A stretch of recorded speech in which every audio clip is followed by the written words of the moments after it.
সিমুইটা খেতে কিন্তু খুব ভালো লাগে আমার, আর এটাই বাড়িতে কম হয়, খুব একটা দাম তো সেরকমও তো নয়, তাও যেন খাওয়া হয় না। তো আজকে আমার সকালে সিমুই করছে, জলখাবারে খাওয়া হবে আর কি। তো হ্যালো বন্ধুরা, good morning, welcome back to my channel. আশা করি তোমরা সবাই খুব ভালো আছো, আমিও মোটামুটি ভালোই আছি। তো চলো তোমাদের সবাইকে সাথে নিয়ে আবার একটি নতুন ভিডিও শুরু করা যাক। আশা করি তোমাদের আজকের ভিডিওটি ভালোই লাগবে।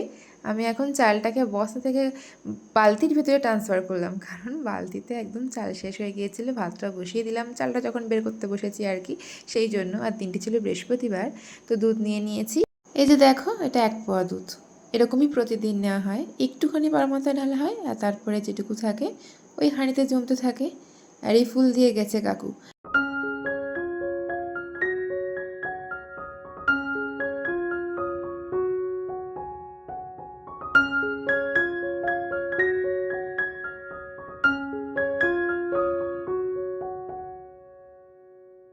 মা যখনই ডাল রান্না করে তখনই আমি শেখার চেষ্টা করি।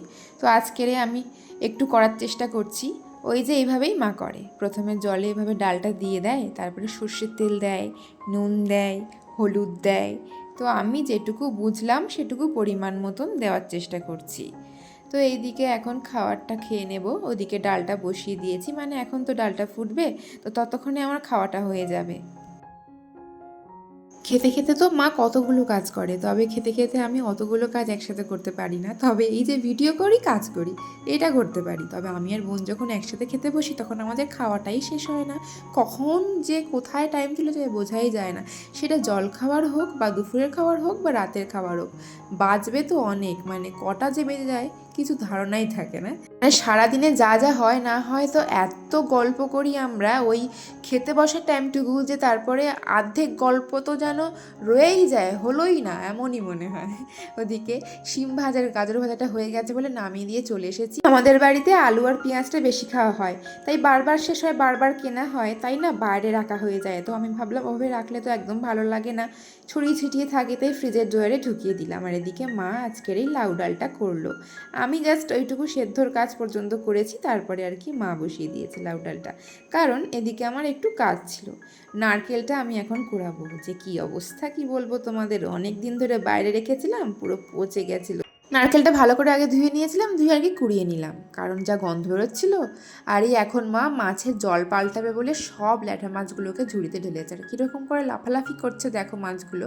আর এমনিতেও জ্যান্ত মাছ খাওয়া খুবই ভালো, সেই জন্য জ্যান্ত মাছ কেনা হয় আর জাগিয়ে রাখা হয়, আর তারপরে এই যে লাফালাফি শুরু করে। আর এমনিতেও মাছ জ্যান্ত কিনলে ওদের জল পাল্টাতেই হয়, তা নাহলে এত বাজে গন্ধ বেরোয় কি বলবো। অনেক কষ্ট করে একটা মাছ ধরার চেষ্টা আমি করছি, কিছুতেই তো পারছিলাম না। কিন্তু পারবো না বলে কিছুই হয় না, এটা আমার মনে হয়। তো আমি চেষ্টা করেছি, মা বললো চেপে ধর, তো চেপে ধরতে আমি ওকে ধরতে পেরেছি। এই এখন মাছগুলোকে ঢেলে দিলাম, ওদের জল পরিষ্কার হয়ে গেল। এইবারে বেশ থাকবে, এবারে টেবিলের তলায় কোনো রকম গন্ধ বেরোবে না। তো আজকে আমার ইচ্ছে হয়েছিল যে আজকে আমি একটা রান্না করবই, মানে এমনিতেও তো আমি মাঝে মাঝে রান্নাটা করি, আর এখন একটু করাটা বন্ধ হয়ে গেছে, মা করতে দেয় না, কারণ মা বলে মাই রান্নাটা করবে, সেই জন্য। প্রথমে তেলে দিয়ে দিয়েছিলাম 5 ফোড়ন, শুকনো লঙ্কা, তেজপাতা, নারকেল, ছোলা, কাঁচা লঙ্কা, এগুলো দিয়ে নাড়ছি। কি রান্না করব জানো, বলছি।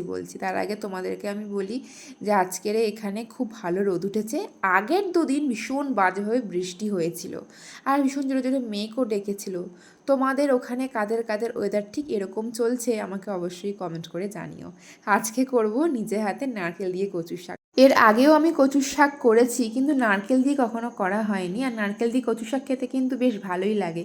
ওদিকে কচুর শাকটা বসিয়ে দিয়ে চলে এসেছি, এখন আমি এই ডালটাকে বেটে নেবো। যে ডালটা ওই যে রান্না করার সময় একটু বাঁচিয়ে রেখেছিলাম, সেটাই বাটছি। এমনিতেও রান্না করার সময় কিছু কিছু জিনিস আমি বাঁচিয়ে নিয়ে মাখি, যেমন ডাল হোক না কেন, শসার রস, আলুর রস, টমেটোর রস, এগুলো মাখাটা বেশি ভালো স্কিনের জন্য, অনেক বেশি ন্যাচারাল হয় আমাদের স্কিন এগুলো মাখলে। তো এদিকে কচুর শাকটাও কিন্তু রেডি হয়ে গেছে একদম। আর ওদিকে আমি একটুখানি ফেস প্যাকটা বানিয়ে রেখেলাম, দেখলে, মুলতানি মাটি, গোলাপ জল আর এই ডাল বাটা। কোলগেট দিয়ে এই কাজটা মাঝে মাঝেই করি আমি, তোমরা অনেকেই জানবে এই ব্যাপারটা। মানে ওই যে সাথে সাথে র্যাশ যেটা থাকে, মানে হোয়াইট হেডস যাকে বলে, তো এটা না ঠিকঠাকভাবে কমে যায়। তো এটা আমার করা কমপ্লিট হয়ে গেছে, এটা মাঝে মাঝে করি ইচ্ছে হলে আর কি। আর এমনিতেও আমাদের স্কিনকে ভালো রাখার জন্য সব সময় যে স্কিনের ওপর থেকে কিছু মেখে স্কিনকে ভালো রাখতে হবে সেটা একদম বড় কথা নয়। আমাদেরকে ভিতর থেকে ভালো থাকতে হবে, ফ্রেশ থাকতে হবে, আর অনেকটা টেনশন ফ্রি থাকতে হবে, মনকে সবসময় খুশি রাখতে হবে, হাসি খুশি থাকতে হবে। তবে আমরা একদম ভিতর থেকে ফিট থাকবো আর অনেক বেশি আমরা গ্লোয়িং করব, স্কিন আমাদের অনেক বেশি ভালো থাকবে। কিছুক্ষণের জন্য রোদ ওঠে, তো সেই জন্য বাবা এখন একটু স্নান করে রোদে গেল। আর এমনিতেও কিছুক্ষণ পরেই মানে 2টোর পর থেকে মেঘলা ওয়েদার, ব্যাস শুরু হয়ে যাবে বৃষ্টি, সেই একদম ঘ্যান ঘ্যানে ওয়েদার। তো এই বৃহস্পতিবারের পুজোটা আস্তে আস্তে কমপ্লিট করে নেব।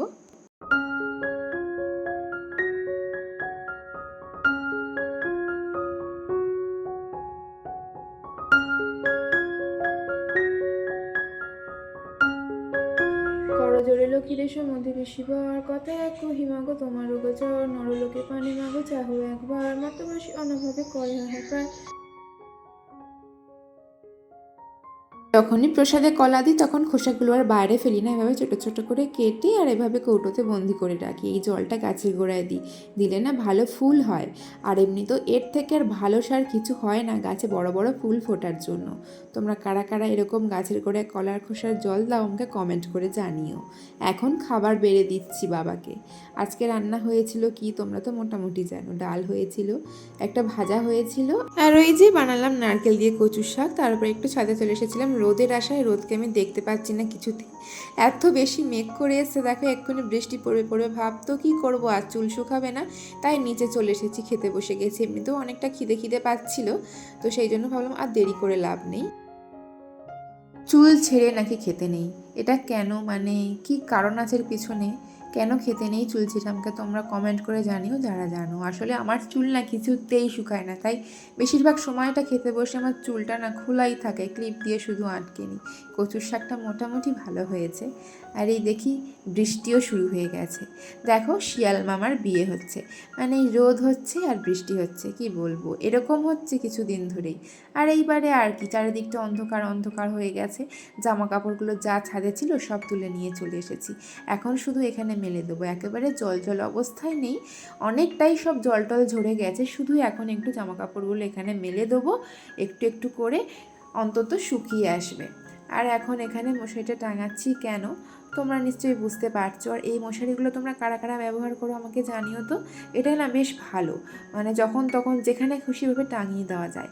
বাবা এই ঘরে ঘুমাবে, সেই জন্য মশারিটা টাঙিয়ে দিলাম। বাইরে বৃষ্টি হচ্ছে তো, মশাও আছে ভালো, সেই জন্য মশারিটা টাঙিয়ে দিলাম। দুপুরবেলা করে বাবা মশারি টাঙিয়েই ঘুমায়। আর এই এখন বোনও তো কলেজ থেকে চলে এসেছে, আর ওর খাওয়া দাওয়া মানে শুধু বসে খাবে না, ও ফোন দেখবে আর খাবে, কিছু না কিছু একটা দেখবে। কিছুদিন আগেই ব্ল্যাঙ্কেটগুলো তুলে রেখেছিলাম যে আর ঠান্ডা পড়বে না বাবা, এবার গুছিয়ে গুছিয়ে রেখে দিই, কিন্তু না, আবারও ঠান্ডা পড়েছে। আবার এই কদিন বৃষ্টি, আবার ব্ল্যাঙ্কেটগুলো টেনে নামাতে হয়েছে। তো এখন এতই ঠান্ডা লাগছে, ব্ল্যাঙ্কেট ছাড়া আর ঘুমানো যাবে না, চুলটাও ভেজা, কিছু করার নেই। আজকে বোনের পড়া ছিল 3:30 থেকে, তো এখন সন্ধ্যে 7:30 বাজছে, বোন চলে এসছে পড়া থেকে, ওর সাথে অহনা এসছে, ওদের কলেজের প্রোগ্রাম রয়েছে, তো কি শাড়ি পরবে কি গয়না পরবে, তো সেই জন্য ওকে আমি গুছিয়ে গুছিয়ে সব দিয়েছি, কোনটা কি পরবে ও বেছে খুঁটে নিয়েছে। এই যে যখনই আমরা তিনজনে একসাথে থাকি মনে পড়ে যায় সেই মায়ের অপারেশনের দিনটির কথা, যেদিন এই মেয়েটি আমাদের সঙ্গে সারা রাত জেগে বসেছিল। রক্তের সম্পর্ক না হলে কে বলেছে যে মানুষ নিজের হয় না? আমার তো এরকমটা একদমই মনে হয় না। রক্তের সম্পর্ক ছাড়াও কিছু কিছু মানুষ এমনভাবে আমাদের নিজের হয়ে যায় যে মনে হয় তারা আমাদের একদম পরিবারের একজন। তো অহনাও ঠিক সেরকমই, জানো তো, একদম আলাদা করে কিচ্ছু ভাবি না ওকে, একদম নিজের মতন।